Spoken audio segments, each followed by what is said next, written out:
My name is Margaret Collins.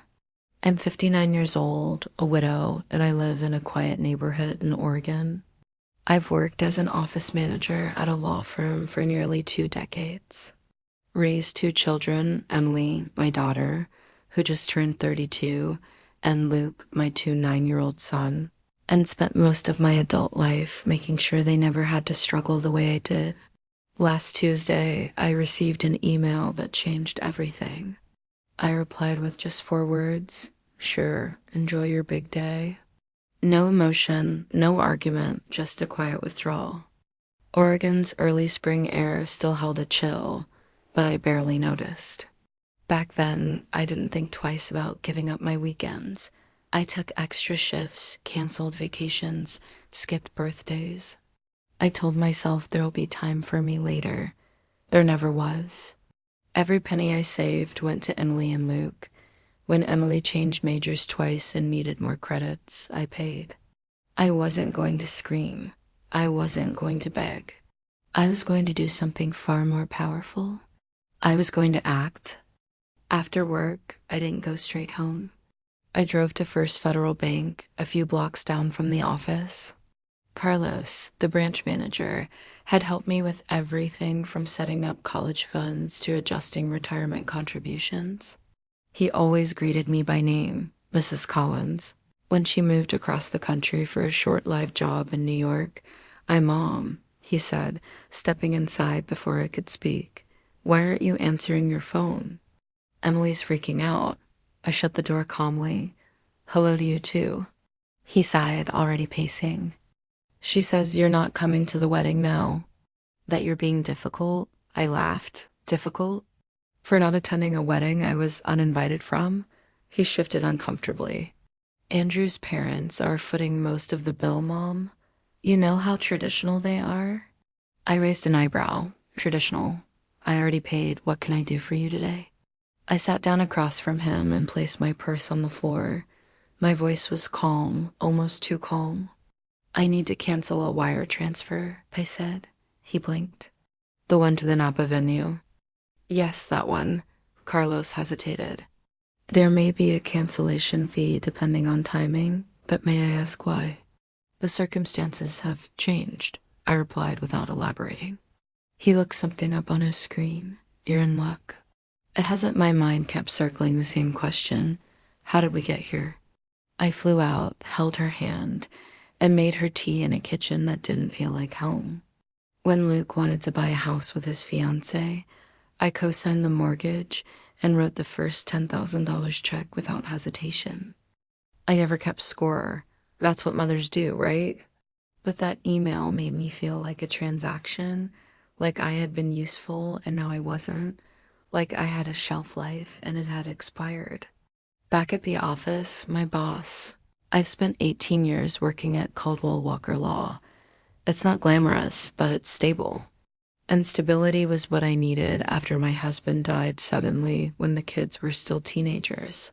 I remember standing in, and I knew deep down that those 4 words would echo louder than any scream. I didn't want to fight. I didn't want tears. I wanted clarity. I wanted the silence to speak for itself. I closed the laptop, finished my now cold coffee, and got ready for work like it was any other Tuesday. He's one of those rare men who remembers birthdays and how you take your coffee. He noticed something was off right away. "You look like you've seen a ghost," he said, setting a lot from the cafe downstairs on my desk. I wanted to tell him. I wanted to say my daughter just disinvited me from her wedding. But instead I smiled and said I hadn't slept well. He didn't push. That small act of kindness, the coffee, the silence nearly undid me. After all the noise in my head, but I wasn't. That was the day I stopped. It was from Emily. No subject line, just her name sitting in my inbox. I smiled before opening it, thinking maybe it was a quick update or a sweet note before her big day. We had just spoken about her wedding plans a few weeks ago. I had already contributed $30,000 to help her book the venue, secure a photographer, and reserve the florist she loved since college. But when I opened the email, the smile vanished. "Mom, The email started, "No, dear mom, just mom," like a label. Emily explained that she, along with her fiancé Andrew, and his family had finalized the guest list for the ceremony in Napa Valley. And after much thought, they decided it was best for me to watch the wedding via live stream, not in person. She added that Andrew's mother was particular about the guest count and wanted to keep things intimate. At the end, she included a line that felt like salt in an open wound. "If you want to be a part of it, you can watch through the Google Meet link we've created. Should be just like being there, LOL." I stared at that screen for a long time. My coffee grew cold. My hands didn't tremble. I didn't cry. Something inside me quietly shifted like the ground had cracked open, but I was still standing, pretending that my sacrifices meant anything to my daughter. That was the day everything began to change. The drive to the office that morning was quiet, in front of our old washing machine. Bills spread across the counter, trying to figure out how to pay for both groceries and Emily's upcoming college deposit. Covered her deposit and plane ticket. When she cried through her second breakup at 27, Robert stopped by my desk. That morning, it reminded me that I still existed, that I still mattered, even if only quietly. Around lunchtime, my phone buzzed. Emily again. Her name lit up my screen like a spotlight I didn't want. Voicemails, texts. "Mom, please answer." "We need to talk. This isn't funny." I didn't listen to any of them, not yet. I just sat there sipping my latte and thought, maybe it's time to stop being the one who always answers. Maybe it's time to stop playing a role in someone else's story when they won't let you on the stage. That afternoon, I made a decision that would shift the ground beneath all of us. He smiled, standing to shake my hand, processed yet, just in time. "Don't do this." I turned off my phone. In the kitchen, I reached for the bottle of red wine I'd been saving for Thanksgiving. I hadn't opened it back then. Emily was supposed to visit, but she canceled last minute. "Work," she said. I poured a glass, took it out to the porch, and sat in the fading sunlight. Birds chirped in the trees. A neighbor's dog barked. Everything felt still, and then the memories started coming in waves. All the birthdays I planned alone. All the holiday dinners where I pretended I wasn't waiting for a call that never came. All the small sacrifices that nobody noticed. The new shoes I didn't buy. The car I drove for 14 years. The vacations I postponed. I thought about Andrew's mother. The woman who barely knew Emily, yet her opinion carried more weight than mine. The woman whose idea of family meant excluding the one person who had carried Emily through every hard season of her life. I thought about the way Emily signed off her email with LOL, as if watching your own daughters. Wedding through a screen was a joke. And finally, I thought about myself, not as a mother, not as a widow, but as a woman. What did I want? Peace, dignity, a life that didn't revolve around being useful to people who only showed up when they needed something. That night, around 9:00 p.m., the doorbell rang. I thought about ignoring it, but curiosity got the better of me. It was Luke, still in his office clothes, tie loosened, sleeves rolled up. He looked uncomfortable, holding his phone in one hand like a shield. $30,000. I was about to give 50,000 more. That's not tradition. That's a B. He froze. Wait, you were sending another 50? Was I said, sipping my wine, but not anymore. Luke's face went pale. Mom, they're counting on that. The venue, the food, the not my problem anymore, I said evenly. His voice rose. Of course, it's your problem. She's your daughter and I'm her mother, I said quietly. A mother who was told to stay home and watch from a screen.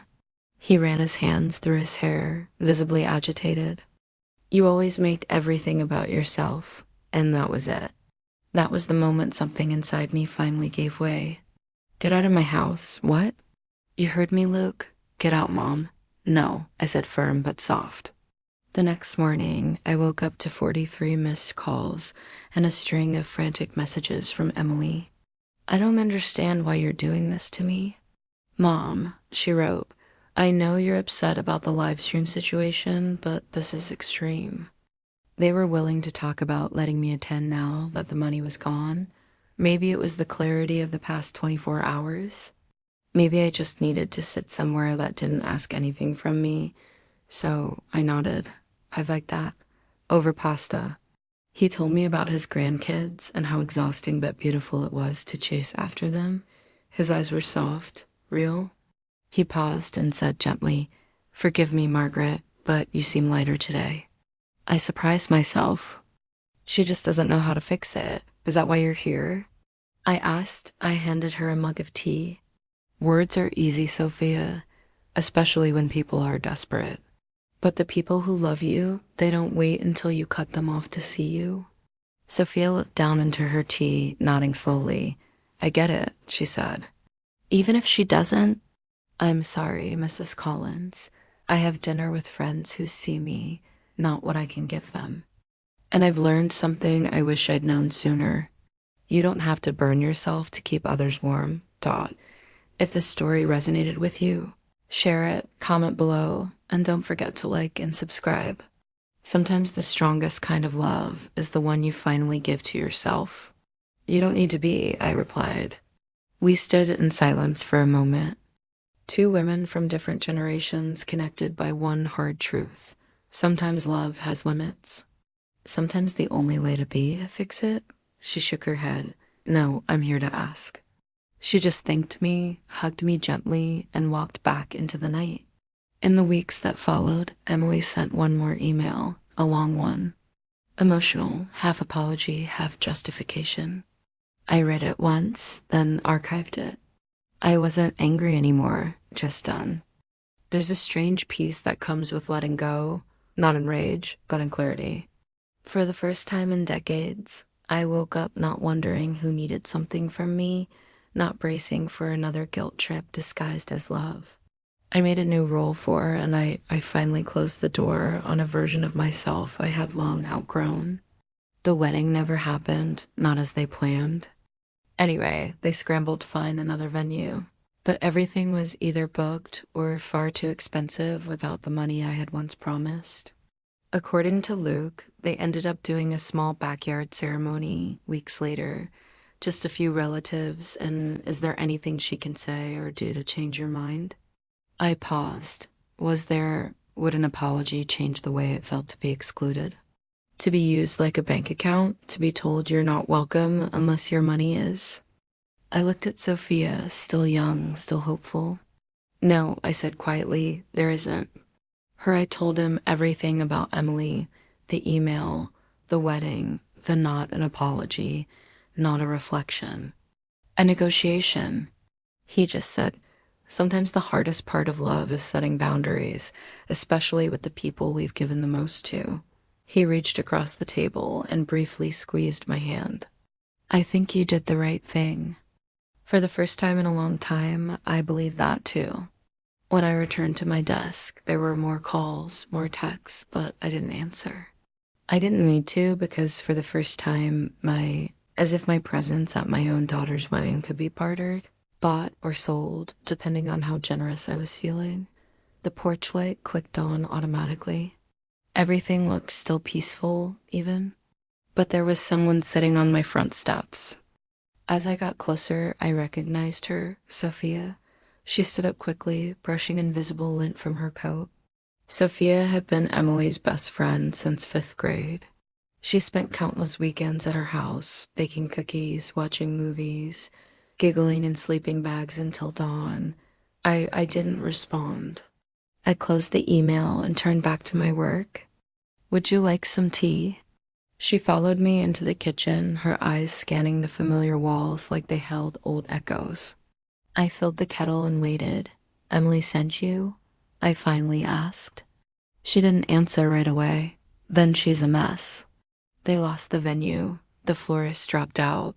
Andrew's parents are threatening to cancel the wedding. I said nothing, placing 2 mugs on them. Around noon, Robert stopped by my desk. Lunch, he offered. That new Italian place, we've lost the venue deposit. And if we don't pay the remaining balance by end of day, Paris time, the caterer walks. Andrew's parents are beyond upset. They're saying this proves you can't be reasoned with. Please don't do this. I smiled into my coffee. Of course, she didn't understand. Emily had grown up with my sacrifices woven so tightly into her life that she never stopped to question where the comfort came from, the security, the stability. She just assumed it would always be there, that I would always be there. But not this time. Later that morning, while I was reviewing contracts at my desk, an email, they started with passive-aggressive guilt. Mom, we need to talk. Why are you doing this? This is childish. Then the tone shifted. The venue just called. The payment didn't go through. We're going to lose everything if we don't pay by tomorrow. Andrew's parents are furious. They said this, I've given everything I had, and I'm done being the villain in a story I wrote with love. Luke stood there for a second longer, then turned and walked out. The door clicked behind him quietly, but it felt louder than any slam. I stood in the middle of my living room, heart pounding, and realized something startling. I didn't feel guilty. I felt free. Proves they were right about you. At 3:24 a.m., she sent, popped up in my personal inbox. The subject line read, "Please don't ruin my wedding. Dog." I opened it without expectation. "Can talk about you attending the ceremony, but we need the funds first." There it was, opened. I almost declined as I usually did, but something in me shifted. Money and what I did. When I finished, he didn't judge. He didn't try to fix anything. Silence spoke volumes. That evening, as I pulled into my driveway, the sky was already dimming. Hadn't seen her in years. "Mrs. Collins," she said softly. "I'm sorry to drop by like this." "It's fine," I replied, unlocking the door. Counter. "She's panicking," Sophia continued. "She knows she messed up." Shoulders sagged, not even if she apologizes. Seen as to walk away. Sophia didn't stay long. She didn't try to argue. Andrew's parents. I wasn't invited, and this time I didn't need to be myself. If my presence is negotiable, then so is my effort. I go to work. I read novels. I joined a pottery class.